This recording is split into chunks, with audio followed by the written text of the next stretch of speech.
This is round 4 of the Brian Green Property Group New Zealand Rally Championship, based in the east coast city of Napier, famed for its Art Deco buildings, wineries and orchards. This year the rally will head south of the city on stages not used in the championship since 2011. At round 3 in South Canterbury, Jordan Grant had a runaway win in the NZRC two-wheel drive class. John Silcock was the only survivor in the historics, and Marcus Van Klink cleaned up the open two-wheel drive in his first appearance of the season. So in the two-wheel drive NZRC competition, Dylan Thompson leads by 10 points from Bryn Jones, Charlie Evans in 3rd with Jordan Grant in 4th. The open two-wheel drive class, it's Dave Strong from Daniel Haynes. That battle has been going on all season. Peter Farrell, Brent Taylor and Marcus Van Klink maximum points in his only event of the season. And in the historics, it's John Silcock with a handy lead now over Anthony Jones, Shane Merland holding down 3rd place. Friday night saw the drivers gather at the famous Napier Sound Shell. Jordan Grant and Dylan Thompson will resume their battle in the NZRC two-wheel drive class. I think we've definitely picked up our pace this year. Unfortunate with his luck in the last 2 rounds, but I have no doubt he'll be coming out swinging this one. And I don't think he's going to give it up easily. So, no, we're up for the challenge, and I'm keen to see if we can beat him on a few more stages. With Bryn Jones ready to step up if he falters. Jordan and Dylan, they're not going to back off that easily, but I know I'm definitely not, so I'll keep trucking away, getting those points in, and try focusing on trying to get some redemption on South Canterbury. Cold but perfect conditions for the day at stage 1 start on the outskirts of Guava's Forest. Jordan Grant first away, and there's little Suzuki. And while the factory-built Fiestas seem to be the weapon of choice in this class, Jordan's gone with a bit more of a home-built Suzuki Swift Special. It's got an 1800cc engine, so a little bit more power than some of those that he's fighting with, but without that factory refinement, this should be a good battle.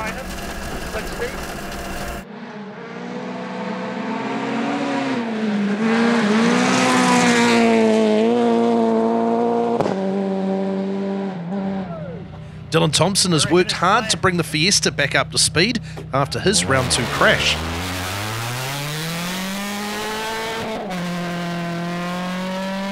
And as Jordan alluded to, Dylan's sort of been the pace setter in this class. He is not going to want to give that up easily. He's got a little bit of time out of you on that stage. Just tell us, how did it go, mate? I thought that was mint. So, how much time? About 10 seconds or thereabouts. That's sort of fair. Yep. Yeah. You're okay? You happy? Yeah, the car's so much better than South Canterbury, so yeah, but we took a lot of things flat that shouldn't have been flat, so yeah, I don't know what we can do. Just come second, I guess. Go well today, mate. Should be a challenge. Sweet. Cheers, mate. It was Charlie Evans who surprised everyone with a second fastest time, just 0.1 of a second ahead of Thompson. Bryn Jones, another 6.4 seconds back, the second of the Fiestas. Oh, look, if we're not too far behind Dylan, I think that's a reasonably good start. Obviously, just got to keep going through the day, and yeah, if some of the others fall down, then yeah, we'll probably take advantage of that. But look, we want a good, fair fight to the end. Got a rally winner sitting next to you now. Yeah, he was a bit quick on me at the start. Yeah, quick on the notes. Yeah, he was a bit quick on me at the start. I think he already finished the stage as I got to the first corner. Lucas Ramsey's been gaining speed at each event in his R2 Fiesta and has the experienced Dave Neal sitting alongside him for this event. Dave's obviously been a long-time co-driver with Marcus Van Klink, and before that, Matt Summerfield. So it's great to be able to inject some experience in alongside Lucas.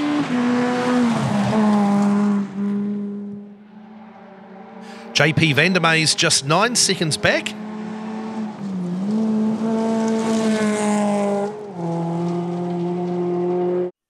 Stage 2, Tiara Hiranui, the longest of the event at 17.11 kilometres. Jordan Grant able to extend his lead to 17 seconds here.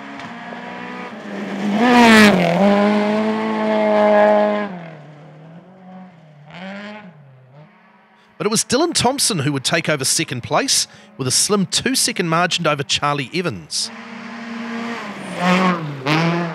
Evans' Kiwi-built Honda was showing great pace on these roads. And these roads just suit these sort of higher horsepower front-wheel drive cars. They've got a lovely flow to them where you're not trying to constantly bring the car back up to speed. Bryn Jones very much in touch as well, within 30 seconds.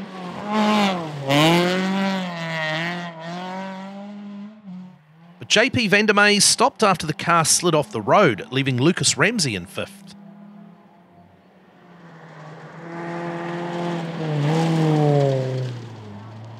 Having a really good stage, starting to get to grips with these wet roads, and really 7 left tightens to 4.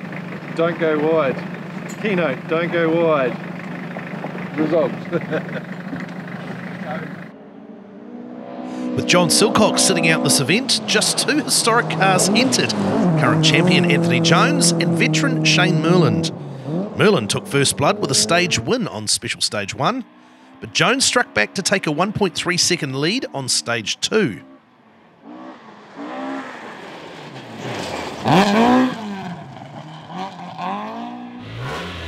Seven entries for the open class at this event.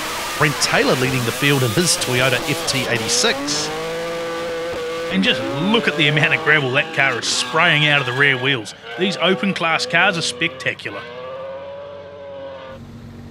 And right from the start, a huge challenge between the Toyota and the Honda Jazz. Dave Strong.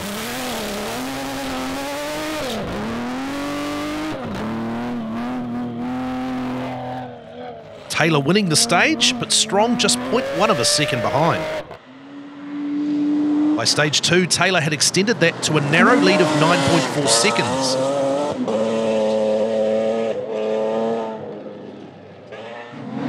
Strong is obviously coming to grips with this Honda Special.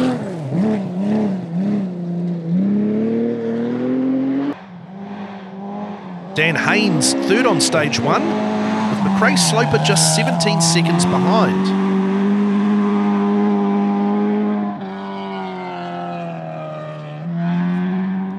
But on Stage 2, Sloper lost 19 minutes, stopping in the stage and dropped out of contention.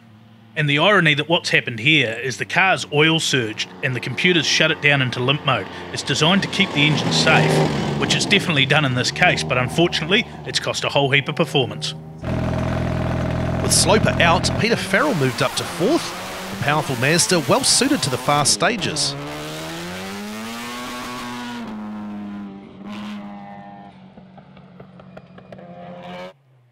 Chris Alexander returns in the Corolla, and this time right on pace with Farrell, just 4 seconds back.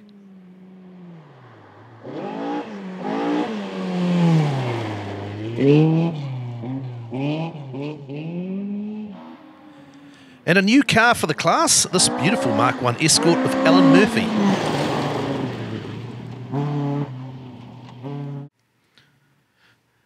So looking at the NZRC two-wheel drive class, and it's Jordan Grant just eking away from Dylan Thompson, but Charlie Evans is right there in that battle with Thompson. The open two-wheel drive sees Brent Taylor just in front of Dave Strong, Dan Haynes battling the Flew in third.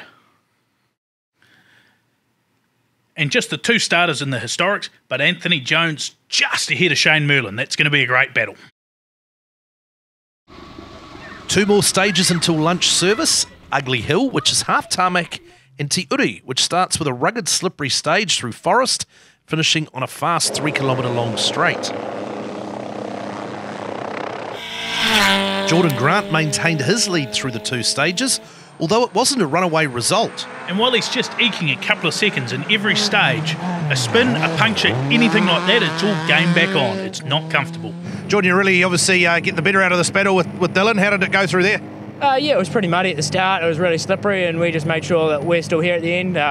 We'll see if he takes any out of us there. And but no, it's been a good day so far, and can't wait for the repeats. Dylan Thompson and Charlie Evans still under 2 seconds apart after the 2 stages. And this is a battle I don't think either of them would have picked at the start of the rally. Charlie's using all that experience in some pretty slippery conditions to really put up a great fight.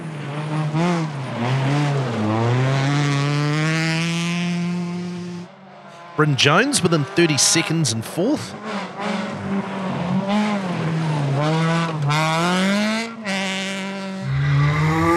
Lucas Ramsey lost over a minute in stage 4, but he still held 5th. Anthony Jones starting to edge out a lead on Shane Merland in the historics. Traction a real issue at the start of stage 4. Merlin lost 18 seconds to be 29 seconds behind. Dave Strong's challenge in the open class stopped on stage 3. I think I went back to second instead of third, and it might have broken it then. That stage also saw the demise of Alan Murphy in the Escort. So Brent Taylor continued to lead the class in the Toyota FT86. And this is definitely not the high horsepower country. Just look at how slippery this is, and Brent just trying to get that power down in the 86. Dan Haynes in second, but not really challenged at this point. Peter Farrell and Chris Alexander separated by just 23 seconds.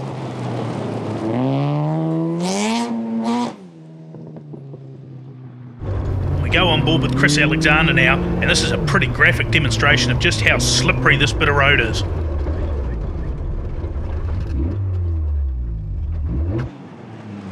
Craig Sloper putting up some good stage times, but too far back to challenge the others.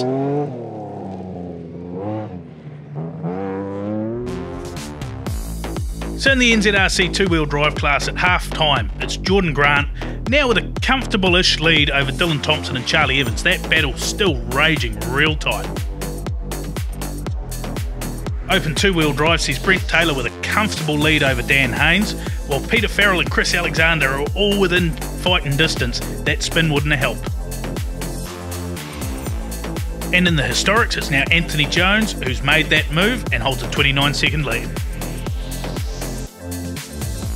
Coming up next, we look at the Rally Challenge, head off into the afternoon stages.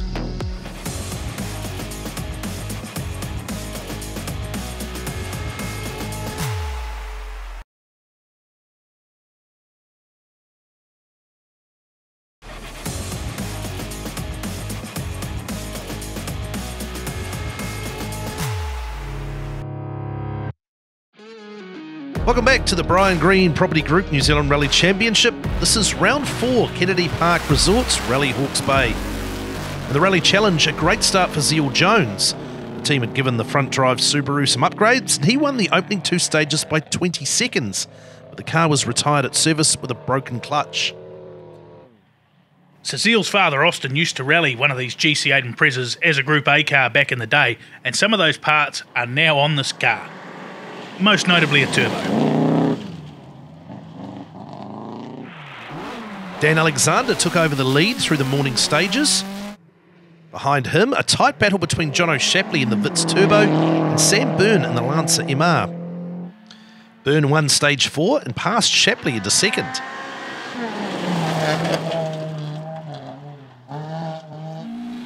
Dave Taylor returning to the NZRC in his trusty Civic, holding 4th, although this moment with his handbrake might have been a candidate for a hella moment.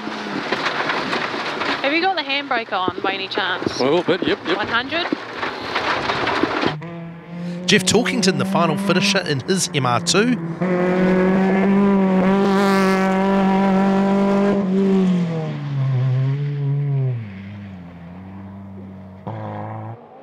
By the final stage, Alexander just holding out Byrne by 28 seconds.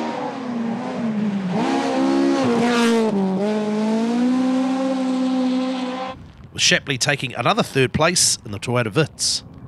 And after a rough couple of years in the Evo, it's great to see Jono finally getting a good run with this little Vitz, out there having some fun.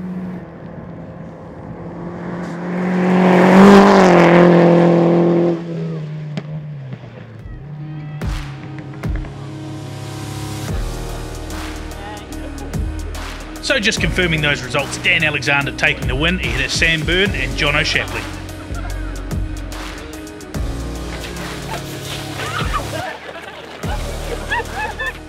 Stage 5, a repeat of Stage 3. Grant extending his lead to just over 30 seconds in the NZRC two-wheel drive class. And just listen to the way this little Swift revs. All these little cars do that, and it makes it so much fun to drive.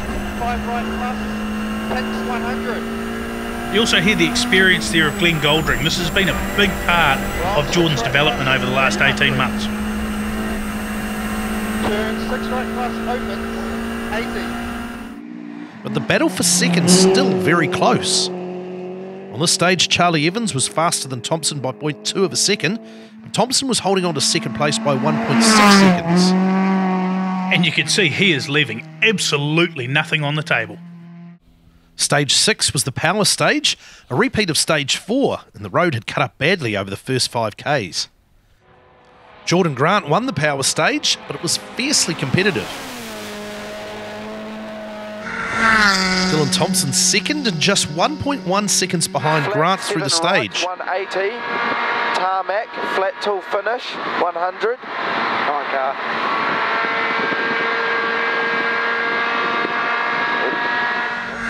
But it was Bryn Jones who would take third place through the stage, the Fiesta coping better with the muddy conditions than the Honda of Charlie Evans. 50, 4 right minus times 3, 60, right and open hairpin left. Evans fourth fastest and dropping 19 seconds behind Thompson. Lucas Ramsey fifth on the stage and taking the final power stage points. In the historics, Anthony Jones really coming to grips with these roads. He won the power stage for the class and would take victory by the day end.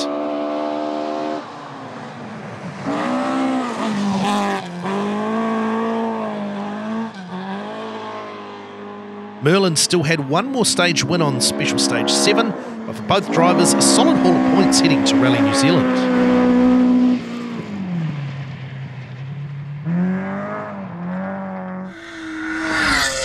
In the open class, Brent Taylor was dominant all day, winning all afternoon stages for the category. And it's a great return from Brent. Going into Rally New Zealand, it'll give him a lot of confidence.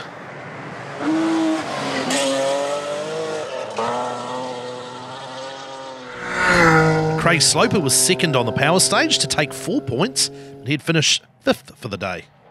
Daniel Haynes finished a clear second in the class in the escort. And driving with the flu all day, these are the kind of results that win you a championship, just as much as the outright rally wins.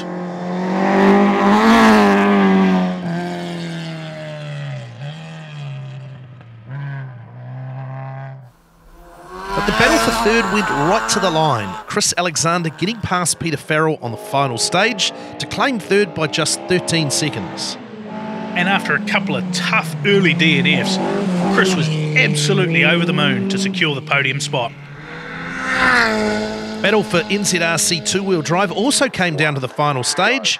Jordan Grant getting caught out just 100 metres into the stage and had to retire from the rally. And just look at the mud all across the road here. You can see how it's happened. It looks like gravel. Well, Dylan nearly joined him. And that was the hella moment of the rally. He drove into the drain. So Dylan Thompson finding himself into the lead.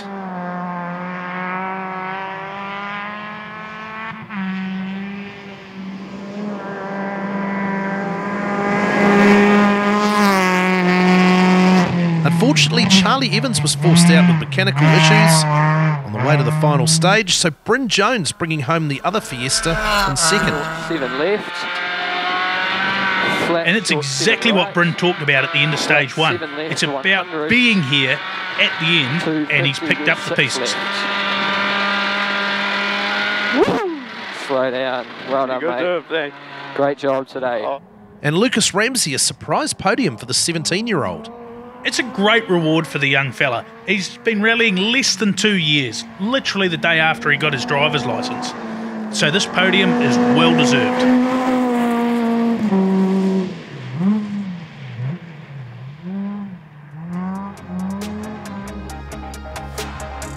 So there it is, Dylan Thompson from Bryn Jones, with Lucas Ramsey getting a terrific third place. Leading the podium, hard luck for Jordan Grant, Charlie Evans. JP Vandermees has some work to do on his Fiesta.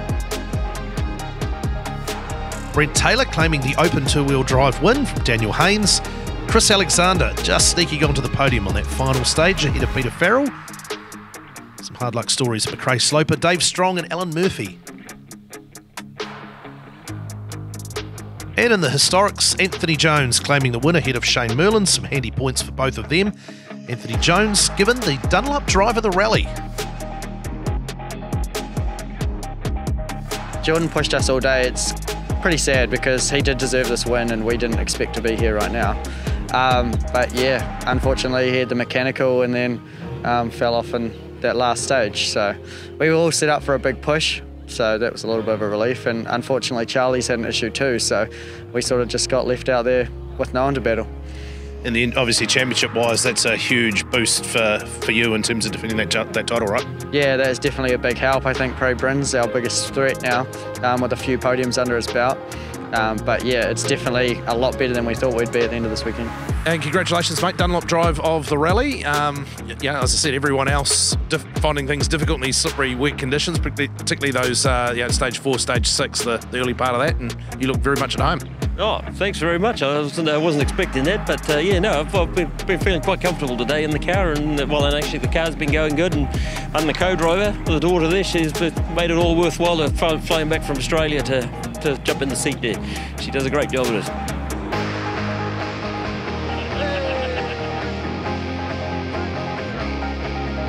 So as we head to the final 2 rounds at Rally New Zealand, in the NZRC 2-wheel drive class, Dylan Thompson holds a 9-point lead over Bryn Jones, with Charlie Evans 20 points back in 3rd, and Jordan Grant still in contention in 4th.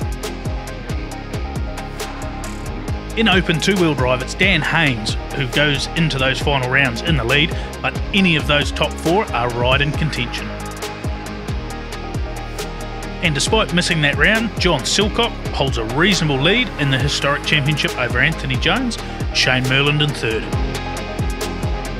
So we have a 2-month break now until Repco Rally New Zealand, back in action with some of the most iconic stages in world rallying. Until then, see you next time.